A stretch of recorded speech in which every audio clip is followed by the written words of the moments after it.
So guys slam awards 2024 अब finally and हो चुका है। कैथी कैली एंड बिगी लैंगस्टन ने शो को होस्ट किया था। तो चलिए मैं आपको उसका सारा लेखा जोखा यहीं पर बता देता हूँ। So match of the year का अवार्ड मिला Rhea Ripley versus Charlotte Flair को। NXT star of the year का अवार्ड मिला टिफनी स्ट्रैटन को। OMG and return of the year का अवार्ड मिला of course the best in the world CM Punk को। Breakout star of the year का award मिला LA Knight को। Faction of the year का award मिला the Judgment Day को। Villain of the year का अवार्ड मिला डर्टी डॉम डॉम को। Superstar of the year in female का अवार्ड मिला हमारी मामी रिया रिप्ली को। और फिर superstar of the year in male category का अवार्ड मिला कोडी रोड्स को। And finally the rivalry of the year का अवार्ड मिला Roman Reigns and Cody Rhodes को। और ऐसा होना ही था भाई, इनकी राइवलरी ने 2 साल से हमें पागल करके रखा है। वैसे तो 1-2 अवार्ड्स और भी यहाँ पर हुए थे, लेकिन जो मेन हेडलाइंस थी उससे मैंने आपको अपडेट करवा दिया। एंड अगर आप आगे भी अपडेटेड ही रहना चाहते हो तो इस वीडियो को एंड तक पूरा देखना। एंड नाउ आप देख रहे हैं रेसलमैनिक्स, सब्सक्राइब करना तो बनता है। सो क्या कभी आपने सोचा है कि अब यहाँ से हमारे द फाइनल बॉस कहाँ जाएंगे? पहले तो मैं आपको ये बता दूं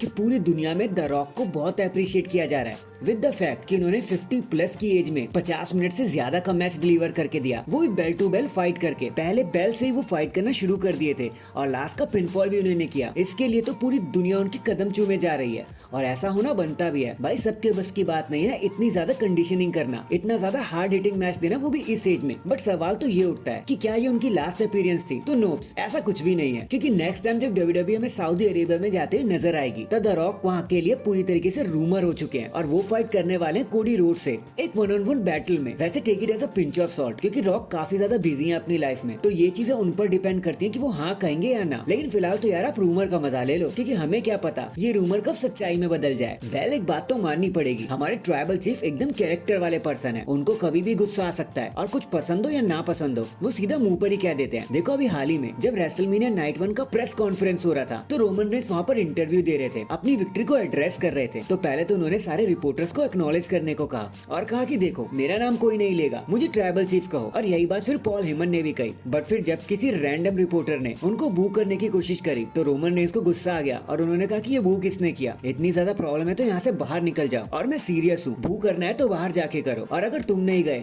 तो मैं यहाँ से उठ के चला जाऊंगा। तो भाई साहब ये है हमारा असली टोरा रोमन रेंस का। भाई वो जवाब भी अपनी मर्जी से देंगे और सवाल भी अपनी मर्जी से एक्सेप्ट करेंगे। तो भाई देख के बू किया करो आप लोग, क्योंकि रोमन भैया को कभी भी गुस्सा आता है। तो हैशटैग एक्नॉलेज हिम। नेक्स्ट अगर ब्रॉक लेसनर को फिर से रिंग में देखना चाहते हो तो मायूस होने की जरूरत नहीं है, बस इस बात को ध्यान से सुन लेना। देखो खुद ट्रिपल एच ने बयान देते हुए कह दिया कि do not worry, Brock Lesnar अभी छुट्टी पर है, हमेशा के लिए घर नहीं गए हैं वो। जैसे हमेशा की तरह वो पहले ब्रेक लिया करते थे, बस वैसे ही ब्रेक इस बार भी होने वाला है। सो चिल मारो आप लोग। वेल अब इस बयान से तो ऐसा लग रहा है कि शायद डब्ल्यूडब्ल्यूई ने ब्रॉक लेसनर को माफ कर दिया कि भाई जाने दो, शायद आप पे जो एलिगेशन लगे हैं वो पूरी तरीके से सच नहीं थे। वैसे ऐसे स्टार्स जिन पे कोई मुकदमा चल रहा हो डब्ल्यूडब्ल्यूई उनका नाम तक मेंशन करना पसंद नहीं करती, लेकिन अगर डब्ल्यूडब्ल्यूई इस तरीके से नाम ले रही है तो मेरे को लगता है ब्रॉक लेसनर के लिए चीजें काफी स्ट्रेट रहने वाली है। बाकी लेट्स सी अब आगे क्या होता है। इन दी एंड इसके बाद the monster among man Braun Strowman ने फाइनली अपना मुंह खोल ही दिया और एक ही बारी में मुंह खोलते हुए बोल पड़े वो कि भैया देखो मैं तो एकदम भला चंगा महसूस कर रहा हूँ और बहुत हो गया ये नेक इंजरी का ड्रामा, मैं तो एकदम तैयार हूँ,